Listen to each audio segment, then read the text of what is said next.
In honor of September being Suicide Prevention and Awareness Month, I'd like to share a little bit of information about what suicidal considerations are and talk about them from the neurobiological level, because so often when people are experiencing suicidal considerations, it's met with a sense of panic, deep fear, as well as a sense of helplessness about not knowing how to help this individual.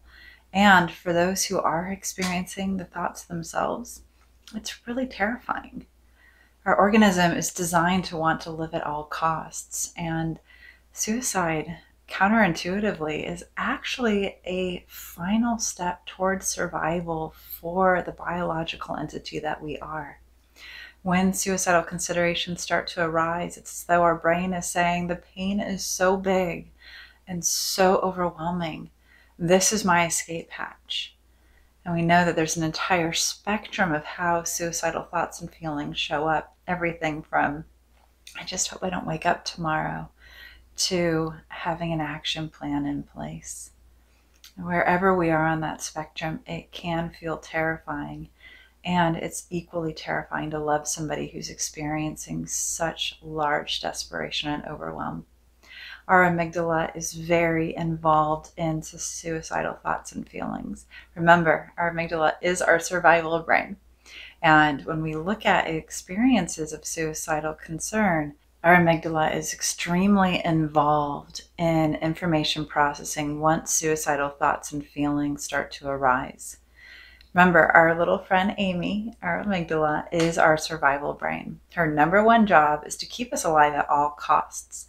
And so she's always looking for a way out no matter what. And that's where suicidal considerations will play a role if everything feels too big and overwhelming. What's so interesting about suicidal considerations is that it's as though this is the neurobiological experience of a heart attack. When somebody is in a suicidal crisis, that is a heart attack for the brain. They are in a state of complete, utter crisis. And that's really, really important for all of us to keep in mind, even ourselves, if we're the ones who are experiencing the crisis. In this state, we feel deeply alone, we feel desperate, we feel scared, and our brain is grappling desperately to find a way to have agency and to create a plan. That's our amygdala's involvement with our prefrontal cortex. It's always looking for a plan of action. And remember, it's fear-informed at this point.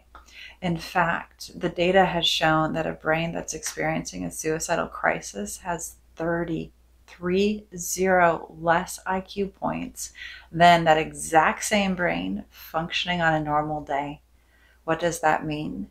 We're not going to be thinking clearly.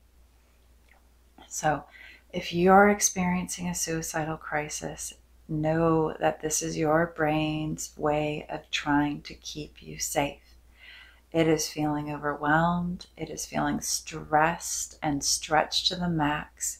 And a plan of action is the way out. Our goal is to help you find other ways to stay hopeful and connected, to encourage the system to reach out. Now, for those of you who love somebody who's having a suicidal crisis, it can be terrifying. And remember, this is their brain's way of trying to find agency in what feels like complete and utter helplessness and powerlessness. This is one action plan that helps them feel like they've got their feet on the ground and they can take steps forward. That's what it is. So it's our goal and our job to help them find other options. I want to give a quick caveat because it is so easy to fall into this trap when somebody we love is in such a state of pain. It is very human for us to say something along the lines of, but what about the children? What about your loved ones or your family? What about all your responsibilities? How could you do that? Here's the thing. Our amygdala does not care when it is in survival mode about anybody else or anything out there. It is in freak out mode.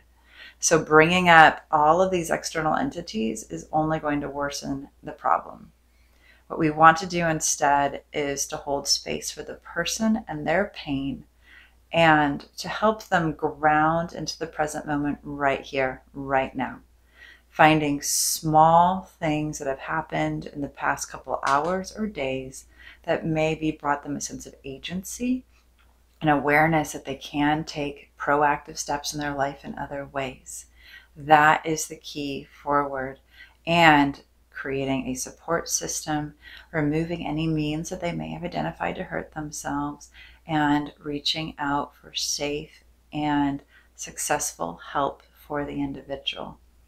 If you've been tapped on the shoulder by somebody who's in such a state of crisis, they trust you. And now you get to show up for them in a really incredible way and honor that trust. Now, as we wrap up the video, I just want to highlight 3 primary risk factors that are critical to keep an eye out for yourself if you're experiencing a suicidal crisis or if you've experienced one in the past. Remember, our brain remembers threats. Well, trust me, if you've ever had thoughts of suicide in the past, that was a threat to your organism, and it's also your brain creating a plan saying, oh yeah, we've got a blueprint for a way out here, don't worry about it. If you've had past suicidal experiences, they may show up again because your brain's got a template for it. It knows something that works. So these are a risk factor to keep an eye out for. Number 1 is insomnia. If you are not sleeping or your loved one isn't sleeping and they're experiencing depression or have experienced anxiety or agitation in the past, this is a huge risk factor. Get help. The brain and the body must sleep. Number 2, agitation, emotional dysregulation. Agitation is a very emotional experience. It's also very physical. An agitated brain and body are very uncomfortable to live in. And number 3, an experience of intense anxiety and or panic.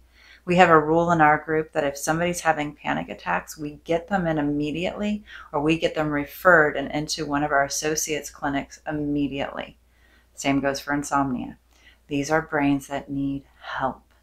So if any of those risk factors are showing up for you or your loved one, reach out, because those are experiences that destabilize the brain and they give your amygdala a lot to chew on when it comes to creating less than preferable action plans and driving you down the road towards feeling suicidal. Suicide is an escape route out of the pain. It's counterintuitive, I know, but it really is the brain and the body trying to keep you safe and to say there is another way forward. And because your brain is trying to keep you safe and find another way forward, let's help it out and find many ways forward rather than just the one. Our brain loves options.